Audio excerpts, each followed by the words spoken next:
అందరికీ నమస్కారం.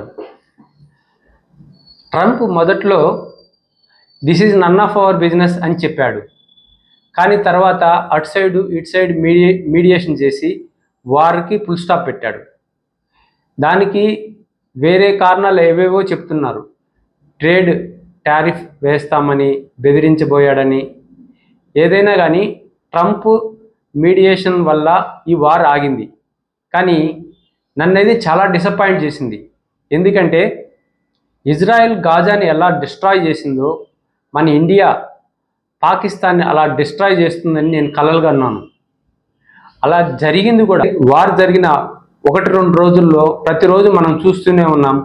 అనేక విమానాశ్రయాలపై, వాళ్ళ రాడార్ సిస్టంపై, వాళ్ళ మిలిటరీ స్థావరాలపై అనేక దాడులు చేసింది. ఇప్పుడైతే ఇంకా వాళ్ళ న్యూక్లియర్ స్థావరాలపై కూడా దాడులు జరిగాయి. అక్కడ రేడియేషన్ లీక్ అవుతుంది, వేరే విమానాలు వచ్చి ఆ రేడియేషన్ కంట్రోల్ చేస్తుందన్న విషయాలు కూడా పూర్తి కన్ఫర్మేషన్ లేకపోయినా కొన్ని ఆధారాలు అయితే బయటపడుతున్నాయి. అదే ఇంక కొన్ని రోజులు వార్ కంటిన్యూ చేస్తుంటే ఎంత అద్భుతంగా ఉండేది. ఒక శవాల దెబ్బల్లాగా, ఒక డస్ట్ దెబ్బల్లాగా అయిపోయిండేది పాకిస్తాన్ మొత్తం. అలా జరిగి ఉంటే తర్వాత ఎప్పుడు ఫ్యూచర్లో ఇటువంటి ఉగ్రవాద దాడులు ఇలాంటివి లేకుండా పోయిండేది కదా. ఇప్పుడు గాజా ఎప్పటికీ లైఫ్లో కోలుకోగలదా?